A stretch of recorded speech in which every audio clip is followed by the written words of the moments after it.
today's video, I'm going to build a coffee machine table. Now we are going to cut 3 pieces 47 by 71 centimeters.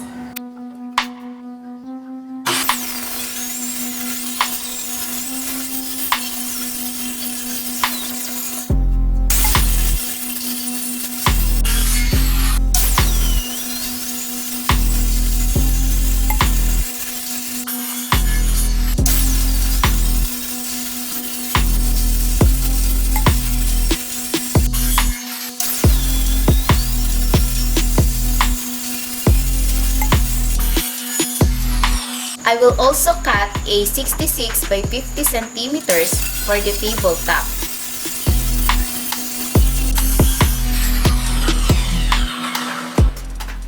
We will now start building it with the help of the corner clamp and secure it with black screw.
Now, I will install the partition between the cabinet and shelves.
I am using a 35mm boring bit for the concealed hinges.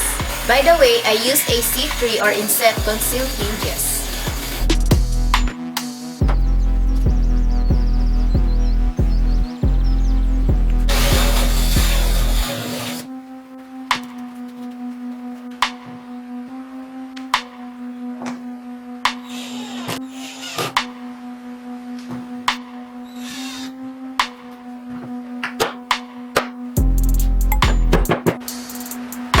I am measuring the distance of the screw hole and mark it in the side panel.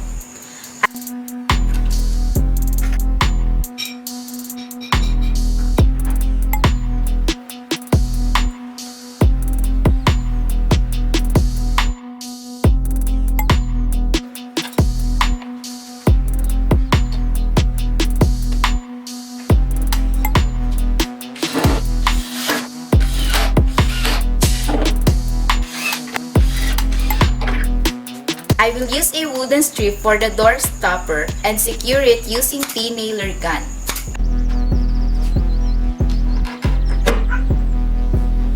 I will put a temporary bracket so the drawer slide will be put in place properly and to catch the drawer when stalling.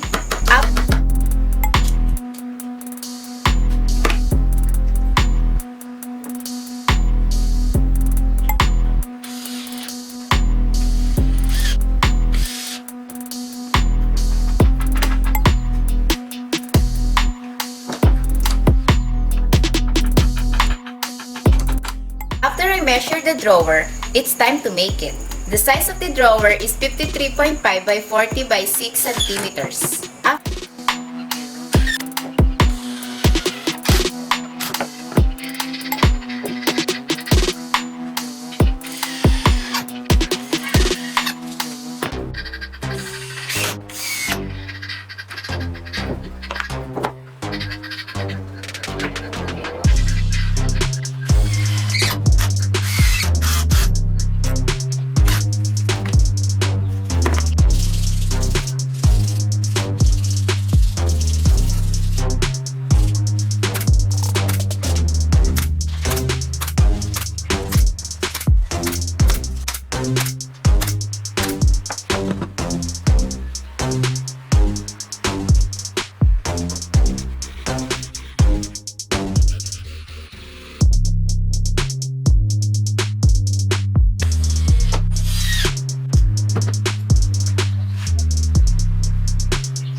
After I finish the face drawer of cam, now I will put it in place using P-nailer gun and black screw.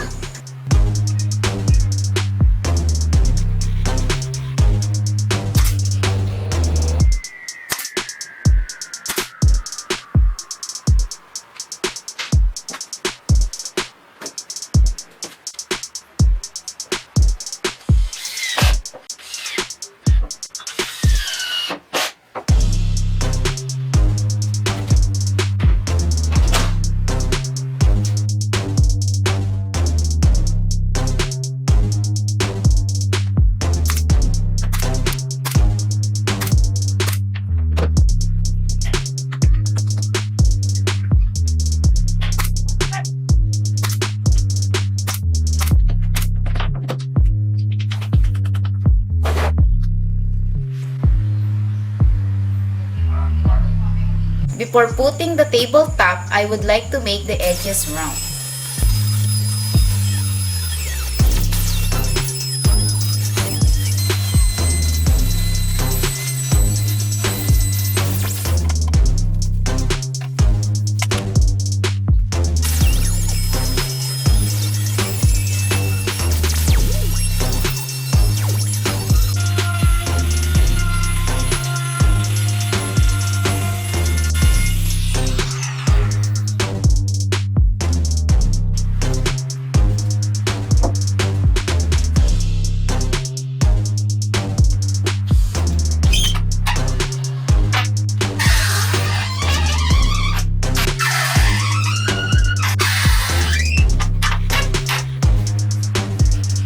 Now it's done!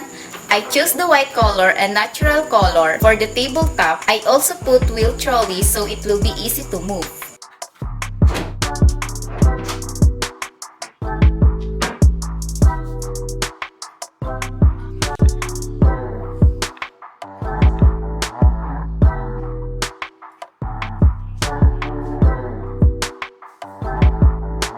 By the way guys, this video is sponsored by Messelpool Coffee Machine. This machine is fully automatic. It has a 16 kinds of coffee drinks. First, we just need to put water in the water tank.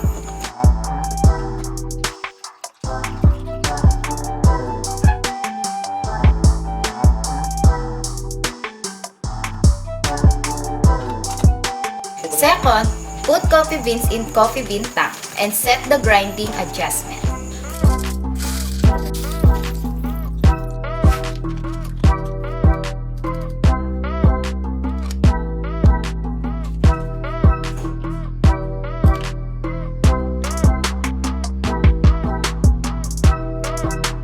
switch on button and tap on the power button. Don't forget to put a coffee glass for the cleaning. This machine cleans itself when turned on.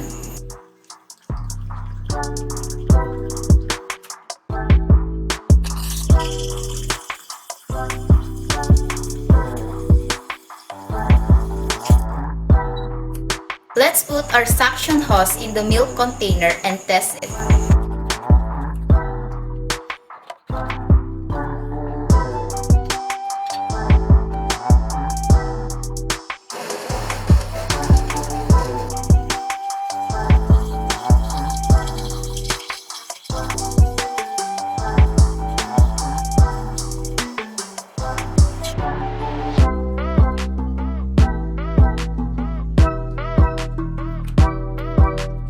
Wow! I'm so speechless on this machine. Now let's try flat white coffee.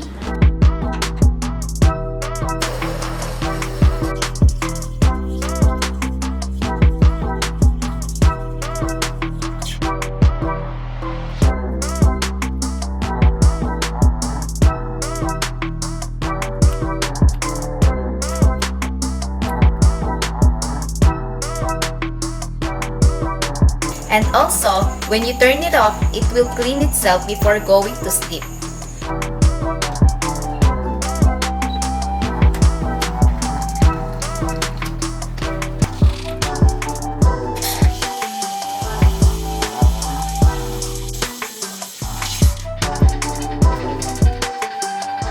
And on our part, we need to rinse all detachable parts with water.